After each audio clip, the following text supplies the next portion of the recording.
Well, the days of your apples turning brown could be over. After years of development, the first genetically modified non-browning apples will soon go on sale in the United States, and they could be here as soon as February 1st.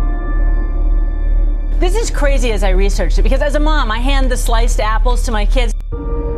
So scientists have developed, actually genetically engineered these apples, where essentially they've turned off that enzyme. People don't want their Gravenstein apple turning into a Frankenstein apple, so I'm not so much concerned about genetically modified foods, I'm going to be honest. Apparently these are not, it's not being advertised as GMO either on the packaging. So that's, and there were a lot of people concerned saying that, does that meet all the laws? Right. Well, it may not be an acronym you're aware of yet, but the scientific community is touting 2017 as the year of CRISPR.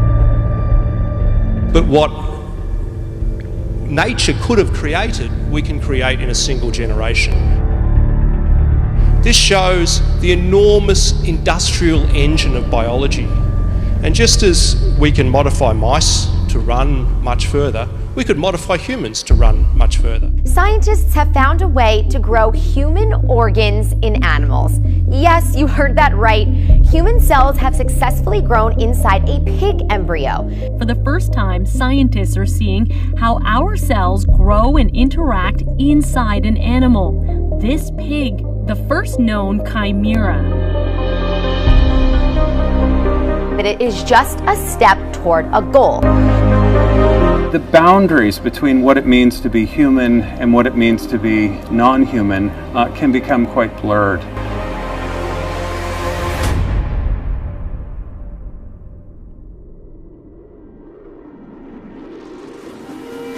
We now have the opportunity to redesign evolution, to create what might be called rational evolution.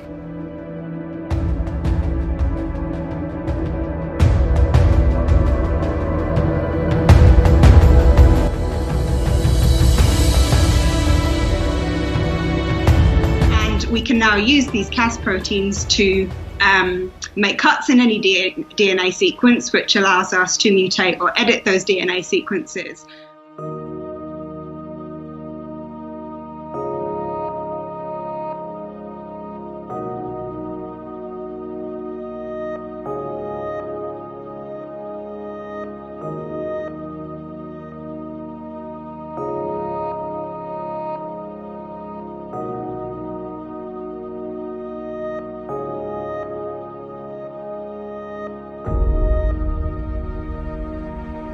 So, in a sense, what you can do is modify and manipulate.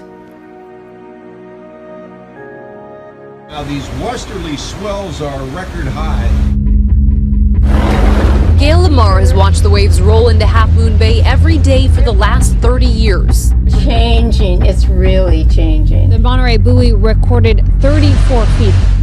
That's the highest it's ever recorded. We've been here for about 5 years, and this is the highest we've seen it yet. The river is, I think, twice as wide as it was last week. And I have never seen it crest or make the river this tall before. The water had such force, it shattered windows and ruined the floors. The surveillance video captured this, a rogue wave that came up over the breakers and straight into and through one of the restaurant's first floor window. Just a lot of rain. We've never had this much rain in that short a period before. Thousands of birds found dead in the Yolo bypass. A CBS 13 viewer sent us these pictures and asked us what is causing this disturbing phenomenon. Look, it's just shocking to see that kind of die-off. I've never seen anything like that before. Walking along the Yolo bypass, Lawrence Campling saw this about a week ago. Easily hundreds of bodies, hundreds of birds, all dead along the side of this flooded field. More than 3,700 American coots, birds that look like ducks, all of them dead.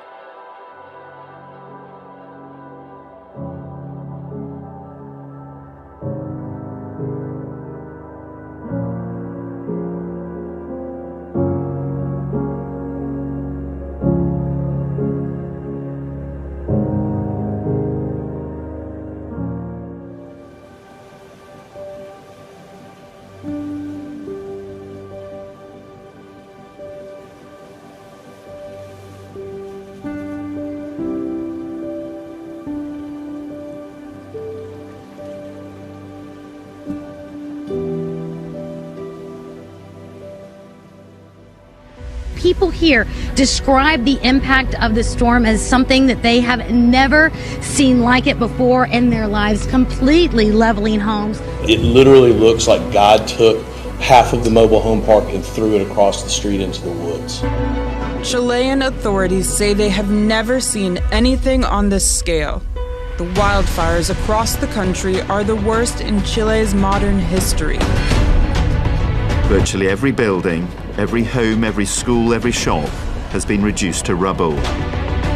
Well, good morning. The coast of Massachusetts is no stranger to harsh weather, but usually not like this. My neighbor said this is the worst it's been in 20 years, except for Sandy. To Peru now, which remains in a state of emergency after 2 days of heavy flooding. A mysterious boom felt across the county. We got calls and messages from people who said they felt a huge shaking around mid-afternoon. There were no reports of earthquakes that would have caused that. They confirm no aircraft reached supersonic speeds. So bottom line, even the experts don't really know. New at 6 o'clock, a mystery that a lot of people are now talking about on Facebook. Around 8 o'clock last night, people from the Mount Holly area all the way down to Rock Hill, well, they apparently heard a really loud boom. Yeah, the boom was loud enough to rattle nerves. This is the third time in the past week the town's been rocked by loud booms. Residents say there's something strange happening in the Uptown area and they want answers. On multiple occasions, they've heard a loud boom, some even reporting the sound follows a flash of light. There's a lot of speculation as to what could be causing these booms, maybe a blown transformer, fireworks, or some sort of activity that's taking place along the river. But those who've heard this noise say it's just too powerful to be any of that. And it sounded like a bomb went off underneath our house, rattled the whole house. It was the loudest sound I can think of without an actual explosion going off. This has been happening since the start of December, and nobody has a clue as to what it is. There is an invisible killer out in space, and it's draining the life right out of Galaxies.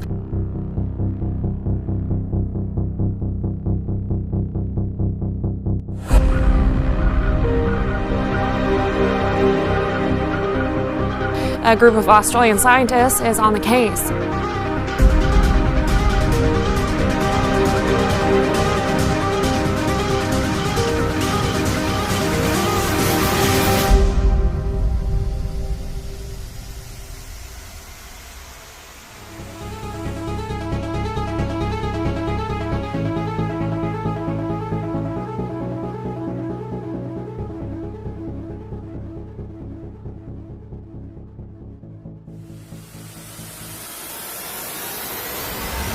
We shouldn't be surprised. You know, a lot of times when these things happen, especially when there is a spiritual component of it, the reason why I stand for life is because I believe God created all life, and we live in a world that is anti-God in a lot of ways. So we can't be surprised when certain things get more play than others. But that doesn't deter us from the truth. One of the things that I said was that we have to stand firm on truth, no matter if people like it or not, or if it gets play on the air or not. It doesn't change what's important. It doesn't change what is true. A Bible found untouched in Bass Chapel at William Carey University gains attention on social media. And we walked in the front of the chapel, and as you'll see from the photograph, if you can remember, we could look straight up the aisle, and you could see the large stained glass window was missing. He noticed something sitting on a table under the window, a Bible. But that Bible withstood the storm, and it is a symbol for believers like myself and the people at Carey.